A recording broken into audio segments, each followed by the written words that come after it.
Okay.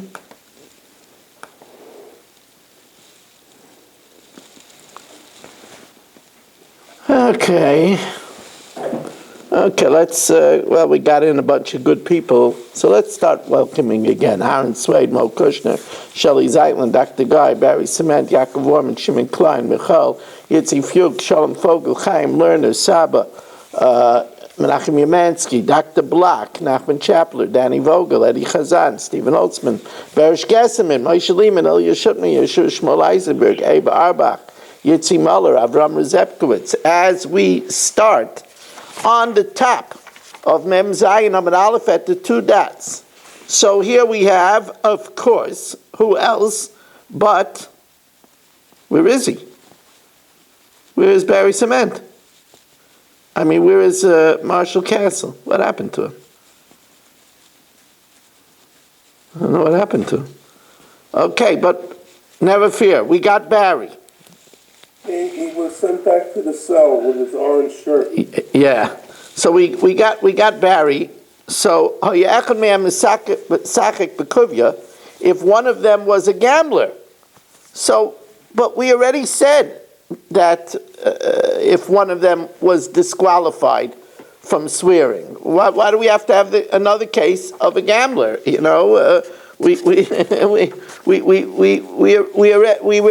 already had a case of somebody who was shekinegdoi chashid b'shvua. Let's say he's oh wow, another two people coming in. Oh, that must be Marshall.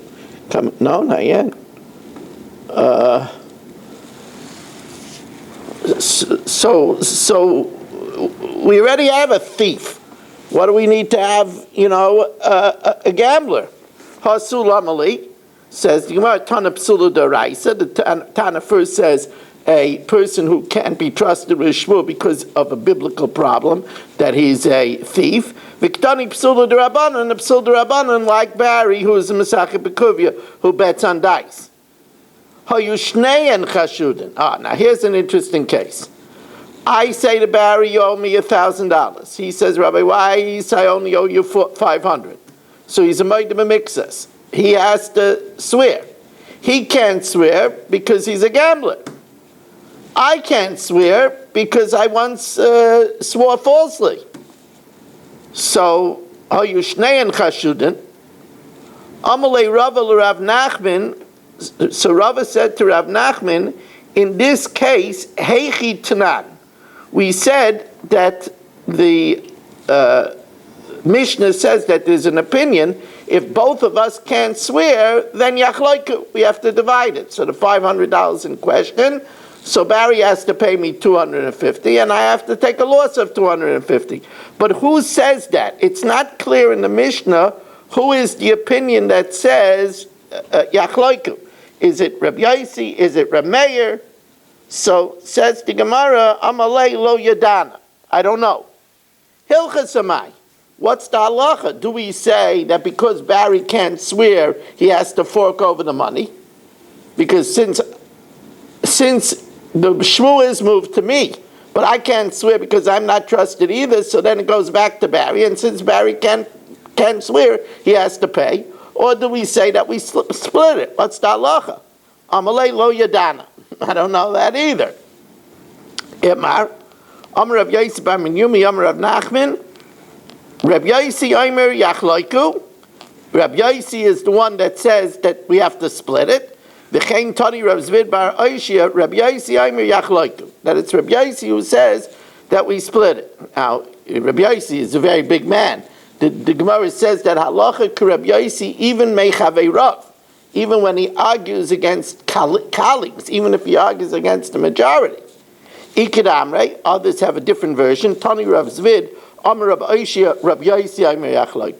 It was Rav Oishia who says that Rav Yossi says you should split it. Amar Rav Yossi ben Minyumi, Avid Rav Nachman, Uvda, Rav Nachman indeed rendered a decision that if Barry was a Moed B'Mikzas, he can't swear because he's a gambler. I can't swear because I once lied falsely. So then we split it.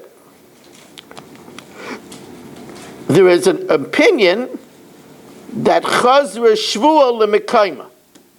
Now we learned that Chazar Shvuah L'Mekayma means that Barry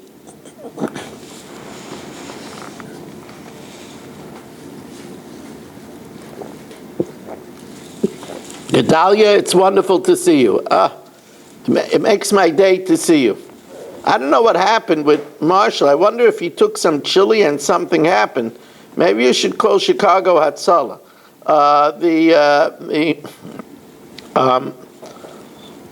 So anyway, Oh, Chicago fire.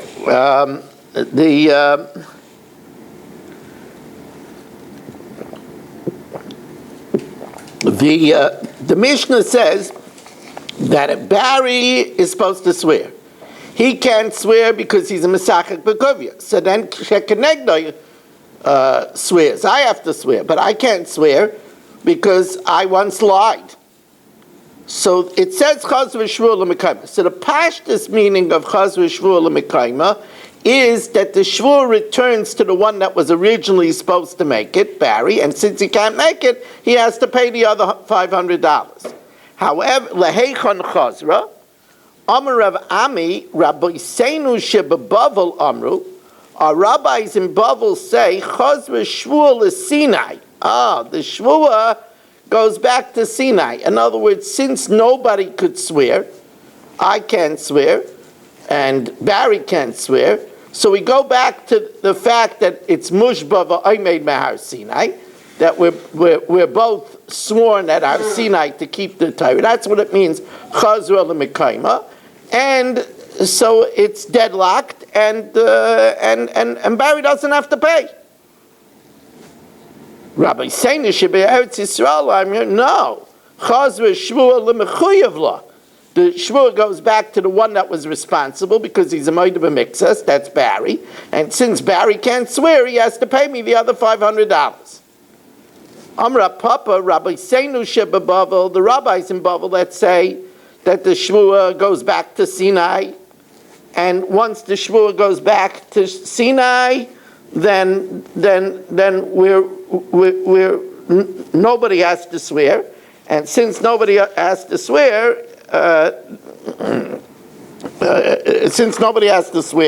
so the Barry doesn't have to pay the other $500. Now, that opinion, who are the Rabbi Seinu Shebabavel? Rabbi Seinu Shebabavel, Rav and Shmuel. They're Rav and Shmuel. Rabbi Seinu Sheberetz Yisrael is Rabbi Abba. And now the Gemara sets out to prove this. And I just want to welcome in Yeshua Shmuel Eisenberg and Abe Arbach and Avram Rezepkowitz. Ilya Shutman is here, as we learn for his wife, Rus Bas Eugene. Her neshama should have a great aliyah. So first the Gemara says, let's set out to prove that Rabbi Seinu Shebabavel Rav Shmuel. Now that's an interesting opinion. I said, Barry, owe me $1,000. He said, I only owe you $500. He has to swear, but he can't swear because he's a gambler. He also bets on the pigeons, and he's also lends money with ribbons, but we don't want to go into that. But the fact of the matter is he cannot swear. So then the Gemara says, then it says, I should swear, and if I swear that he didn't pay, he would have to fork over the extra $500. But I can't swear because I swore falsely in court. So the Rabbi Seinu B'Bavel say, so then Chaz v'Shvuah L'Sinai, and the fact that we're both Mushba v'Omed Sinai, we have to deal with God, but Barry is freed from his responsibility to swear, and he doesn't have to pay the other $500. So where do we find that Rav and Shmuel take such a position? The Tanan, now the Gemara, it brings us to an interesting case. The Tanan, v'cheina yisoimin lo yiparu ela b'shvuah. Orphans do not pay except with an oath. So the question is, this oath that the orphans have to take, what's the situation? V'havinon ba miman. when it says that the orphans have to, somebody is not muted.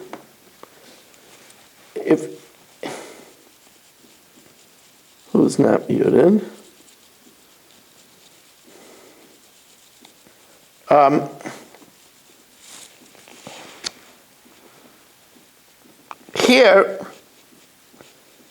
Here we're talking about, it's Naphtali Jablin.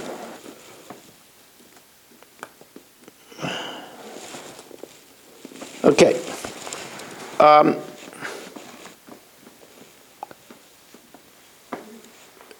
When it says over here, V'cheina Yisaimim lo yiparu, they could only collect with the Shvuah. So, what's the situation that they have to swear? V'avinam ba miman. Who are these orphans collecting from that they have to make a shvuah? Ilema meloive, if they have a promissory note from their father, and the orphans are collecting from Shmuel, and they have a promissory note from their father that Shmuel owed the money. If their father Chatzkel would be alive, their father wouldn't have to swear because he has a promissory note. So why do they have to swear? If they're asking the money from the one that took the loan, from Shmuel that took the loan, Avuan shakel b'loy shvua, their father, if he would be alive, he would collect without a shvua because he has a promissory note. V'inu b'shvua, does it make sense that they have to swear? Now, again, they have a note. Elahachi kamar, v'cheina yisoymim mina yisoymim. The plot thickens. Here, Chatzkel's children are collecting from Shmuel's children, collecting from orphans. Elahachi kamar, v'cheina yisoymim mina yisoymim lo yiparu ela b'shvua. The orphans, if they're collecting from orphans, they can only collect with a shvuah.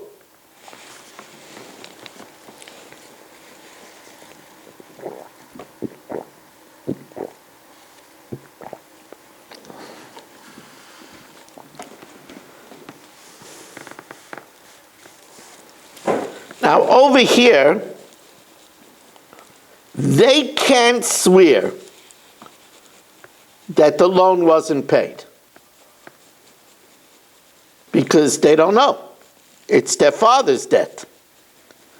They can only swear that to the best of their knowledge, their father never gave them instruction that the loan was paid.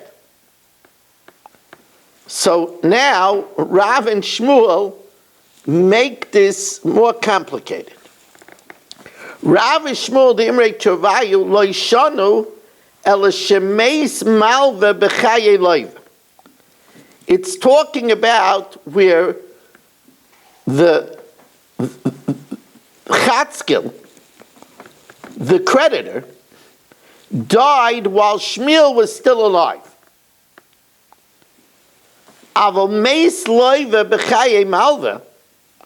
But if Shmuel, the debtor, the loiva, died while Chatzkel was alive. Oh, so that's complicated. Because then, Kfar Nischayev Malva Lebnei Loiva Shvua. Chatzkel, the creditor, became Chayev to make a Shvua to the children of Shmuel, to the children of the loiva, to the children of the debtor. The Ein Adam Meirish Shvua Labanav. And a person cannot give over to his children a debt that could only be collected with an oath, because the children can't make such an oath. You see, if Shmuel the loiva died during the lifetime of the creditor, during the lifetime of Chatzkel. If Chatzkel wanted to collect from the children, now Chatzkel could say that the debt wasn't paid. Now Chatzkel dies, his children, they don't know if the debt wasn't paid yet. So they can't really swear. Okay, so what happens over here? The children of Chatzkel, the children of the Malva, they can't swear that for sure that the debt wasn't paid because they don't know. So what are we going to say? So the orphans should swear? The orphans of Shmuel, the orphans of the debtor should swear? They also don't know. They don't know whether their father paid it or not. So what's the opinion of Rav and Shmuel? That in such a case, neither of them could make the Shavuos, and therefore the Shavuos returns to Sinai, and therefore the debt can't be collected. The orphans of Chatzkel cannot collect. So we see that the Shavuos returns to Sinai, and in such a case, they can collect. So that's the position of the Rabbi Seinu Shebabavel. Anybody have a question on this? Now, who are the Rabbi Seinu Sheberetz Yisrael? There's still a star out there. What?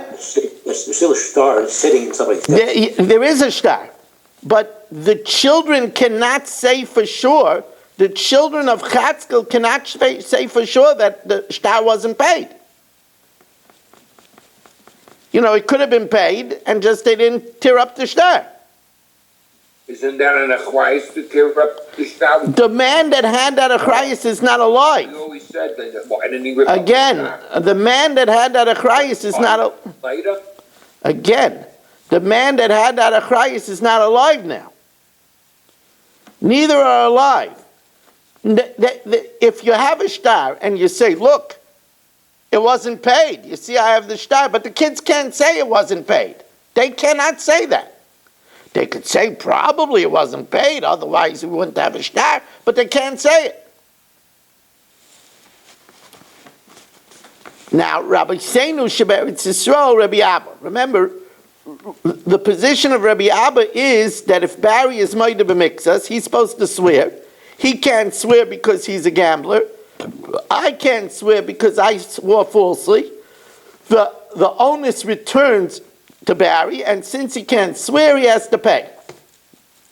So the Gemara says that's the position of Rabbi Abba. Now this is the Nascha de Rabbi Abba that we had earlier in the Masechta, and we had in Bava Basra. The Hu Gavra, and remember, whenever we say Hu Gavra, we know who that is. The Hu Gavra, Marshall, the Chotev Nascha Mechavre. Marshall snatches bullion from me. I have a nice 100-ounce block of silver. He snatches it from me. What is silver today? 4 something? No, nobody knows. This is an item that only knows gold. Okay, but let's say it's $4.50, right? So it's $450 100-ounce bar, right? You looked at $2 an ounce. how much is it? Who said that? $37.22 is on the market, silver futures. Wow, silver is $37? Woohoo! Wow, $37.22. that's amazing. I didn't know silver was so high. Got way up, yeah. Yeah, wow. Like the gold too. Wow, I used to have 100-ounce blocks of silver. I don't have it anymore, but I used to have it. But anyway, It's worth $37.30, right? The spot price for 1 ounce. yeah, I'm dating myself. I said $4. Anyway, so the 100-ounce bar is worth $3,700. Right? So it's worth $3,700. So what happens is Barry snatched 100 ounce. He said, Rabbi Weiss, you think it's $4? He snatches it from me. Also, the Kamid Rav Ami. I come before Rav Ami. Yosef Rabbi Abba Kamei. Rabbi Abba is sitting there. I see Chad Sada the Michtav Chot for me. So I bring Berish, who says, yeah, I was there. Barry snatched it from Rabbi Weiss. I saw it right before my eyes.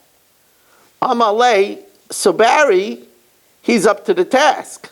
Amalei in Chatvi. Yeah, I snatched it. But v'didei Chatvi, it was mine. It's a nechtige tug.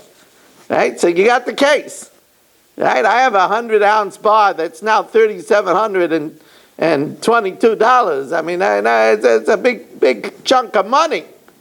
And Barry snatches it, and I bring Berish, who said Barry snatched it right in front of his face. Barry says, yes, I snatched it, but it was mine. So what do we do now? How should they judge this? Name Zil Shlim, that they should tell Barry to pay me. First of all, there's no two witnesses. You could only make him pay if there's two witnesses. Berish is a nice guy, but ain't Davish B'mam and Pachas Mishnayim. Lektrei Sadeh. Nifterei, just let Barry get away. Ikachat Sadeh, there's a witness. So name Zil Ishtava, so what would he have to swear? He would have to swear against Berish and say, I didn't snatch it. But he can't swear that he didn't snatch it. Since he said he snatched it, he's a thief. And a thief is not believed to swear. Says the Gemara, since he's not believed to swear, he has to pay. He's mechuyev to swear, he can't swear. So here we have the parallel that Rabbi Ava holds, that where Barry has to swear, like in our case where he was Moed B'miktzas, and he can't swear because he's a gambler, and then I can't swear because I once swore falsely. It returns back to him, and since he can't swear, he has to pay.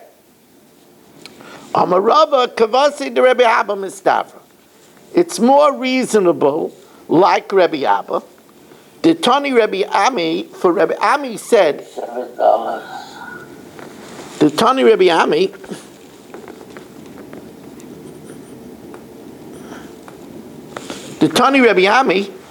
for Rabbi Ami darshan the pasuk, it says, Shavuos Hashem tia bein shneim.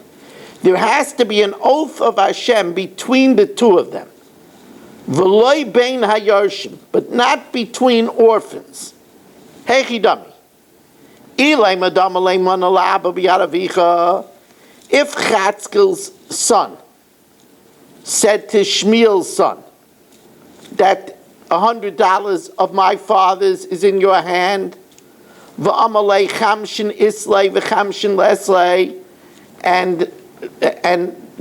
Shmuel's son answered 50, but not the other 50. So then that's a Moed B'miktzas. So just like the father would have to swear if he was Moed B'miktzas, they would have to swear. Maliu, Mali Avua. Elalav, the Amalei, he says, Manu la'aba b'yad avicha. Chatzkel's son says, your father owed us 100. Said to Shmuel's son, your father Shmuel owed us 100. Amalei, so Shmuel's son said, Chamshin Yodana, 50 I know about, the Chamshin Lo Yodana, and the other 50 I don't know about.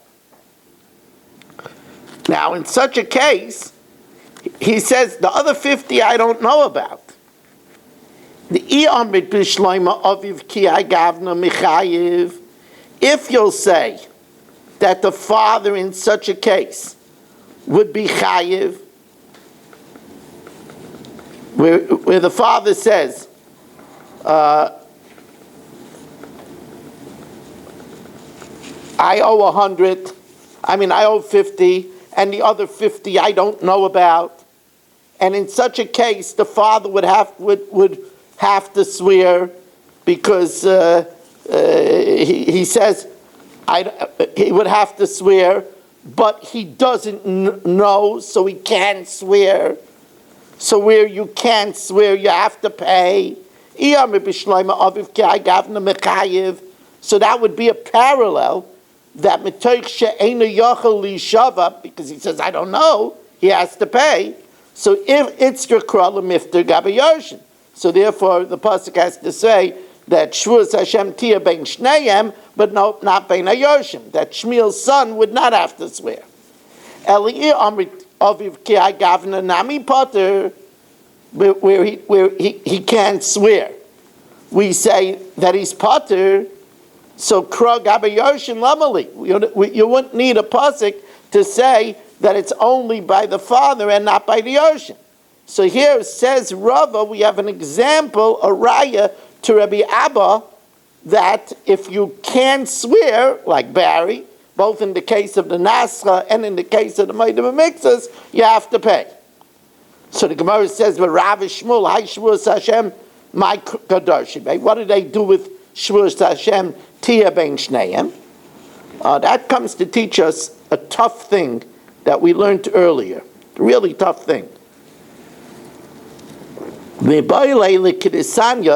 Shimon ben Tarfon Omer, Shavuos Hashem Tia ben Shneim, Malamed Shashvua Chola al Shneim.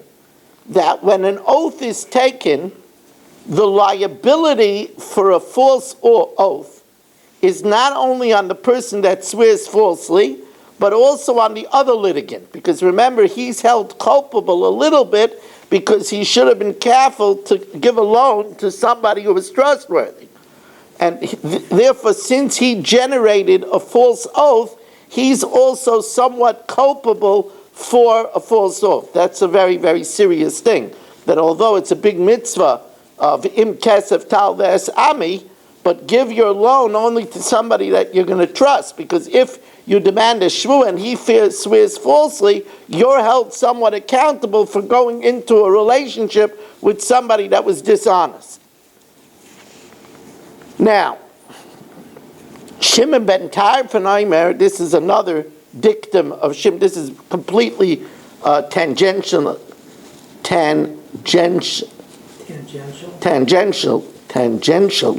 This is completely not negei our sugya, but it's another statement of Shimon ben Tarfon. Shimon ben Tarfon Omer azhara la'oikev achar noyef minayin. How do we know that somebody who acts as a pimp for an adulterer, he gets him the woman?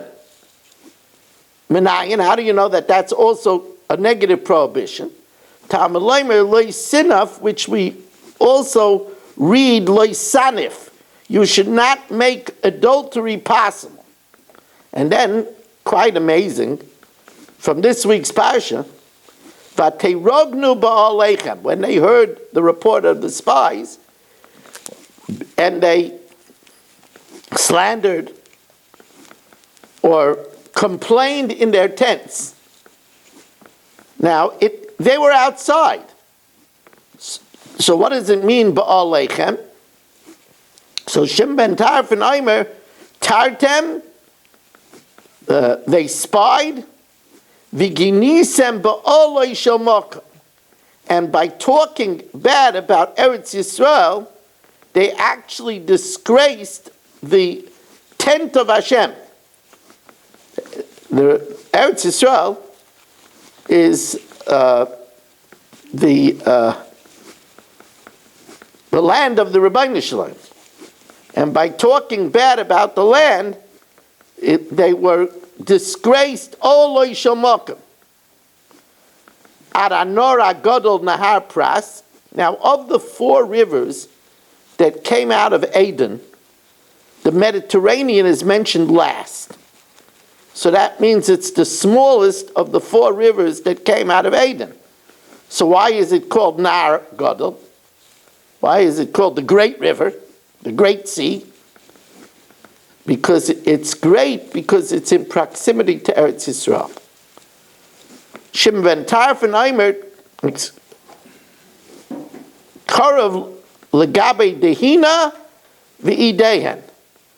if you are close to the one that is anointed, you get from the anointing that's upon him. The Rabbi Shmuel Tana Eved Melech Kemelech. The attendant of the king is like the king. In other words, if you're close to great, you become great. This is also what it says about the Ma'or HaGadol. The sun is called the Ma'or HaGadol. Now the sun is not the biggest Ma'or in the sky.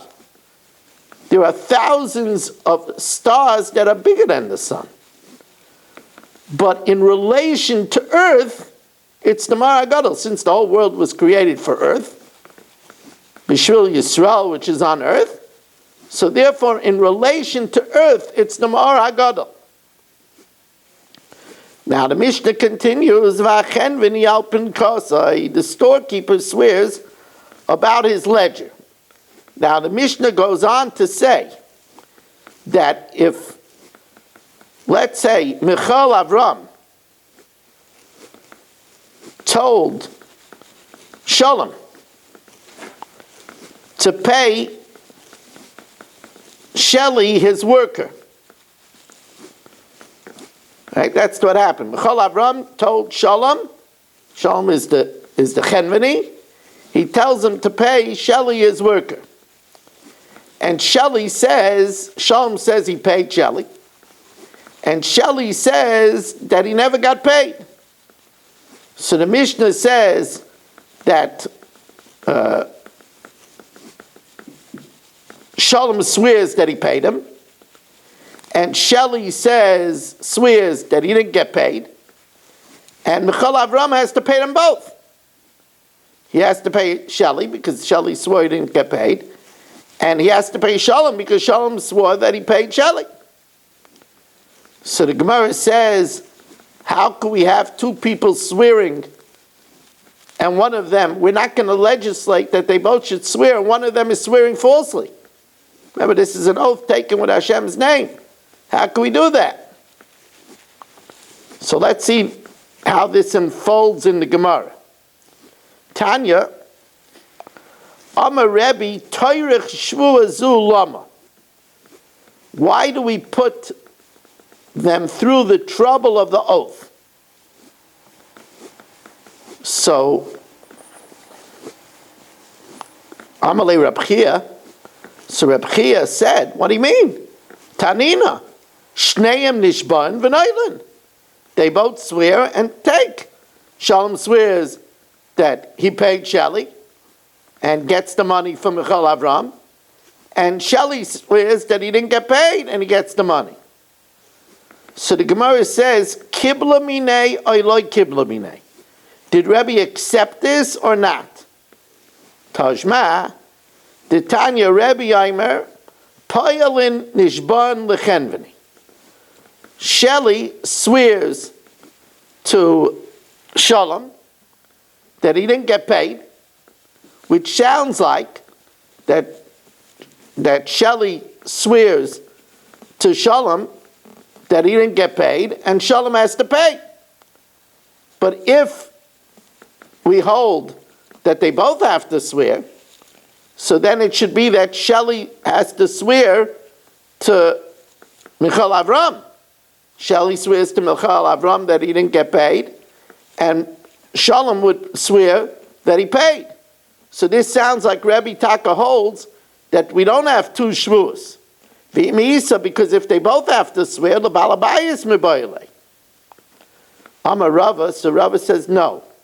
When he says that Shelley swears, he Taka swears to Michal Avram that he wasn't paid.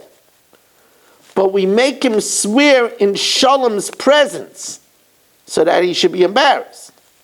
Amar Rava Poil Nishban LeBalabayas, they Taka swear, Shelley swears to Michal Avram that he wasn't paid, but it's b'maymed chenveni, but he has to be in Shalom's presence, ki heichi delichsefu minei, that he should be embarrassed. If Shalom paid him, he would be embarrassed to swear in Shalom's presence that he didn't get paid. So now, this is a little bit of a similar situation. We need two peers of witnesses. So we have our Algemeine Choshev witnesses, Yitzi and Menachem. And tonight we have Aaron and Shimon. Yitzi and Menachem swear that Reuven killed Levi. And Aaron and Shimon say that Reuven didn't kill Levi. At the same time. So one of these guys are lying. No, it's Yitzi and Menachem say we were there at the corner of 13th Avenue and 46th Street at 9 o'clock Sunday morning, and Reuven killed Shimon.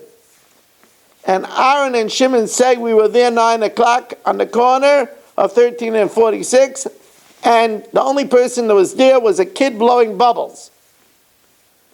So one of them is a liar. So of course, we don't execute Reuven, because they're Eidus Macheshes, and we throw them out of court. The question is, can Yitz and Menachem and Aaron and Shimon give testimony about other things? Or do we say that they're blemished because they might have been lying? One of them are liars. One of them. Right? So let's see the Gemara inside. Gemara. Two groups of witnesses that contradict one another. Menachem and Yitzi, and Aaron and Shimon. Amar Rav Huna, Zuba b'fnei atzma o ma'ida. Rav Huna says we don't disqualify either pair. Zuba b'fnei atzma o ma'ida. Menachem and Yitzki are still accepted to give testimony in court. V'zuba b'fnei atzma me'ida. And Aaron and Shimon could still give testimony in court, because we don't know. Maybe the other pair was lying. Rav Chisda Amar, no, b'hadi sadei shakrei lamali. What are we doing with possible liars? We're not accepting in our court possible liars. But which one and one? Are they allowed? According to one that says he... Well, okay, so now the Gemara is going to connect the dots. Let's see the Gemara's... Barry is trying to get ahead of the Gemara. We're not going to let him. Let's see what the Gemara does. Shnei Malvin v'Shnei Lovin. Here we have two creditors and two debtors, Ushnei Shtaros. In other words, Yaakov comes with a shtar for $1 million, claiming money from Barry.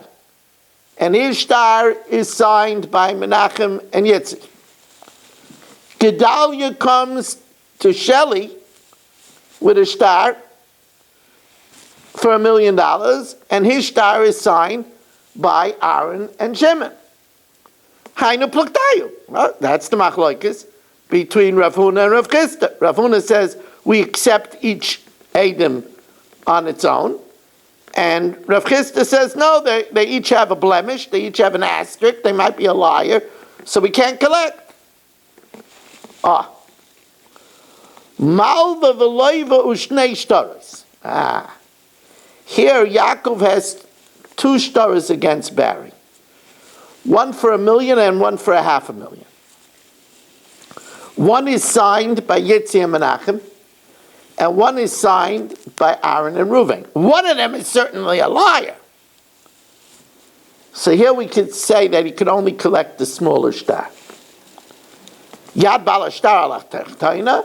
Yaakov is the weaker hand, and he could only collect the smaller one, the $500,000. Shnei Malvin v'loy ve'echad. But what about here? Both Gedalia and Yaakov have a shtar on Barry. One is signed by Yitz and Menachem, and one is signed by Aaron and Shimon. So Shnei Malvin, two creditors, v'loy ve'echad, u'shnei shtaros, and two shtaros, hainu masnisan. Oh, we didn't expect that. In such a case, that's the case of our Mishnah. What does that mean? Hainu masnisan.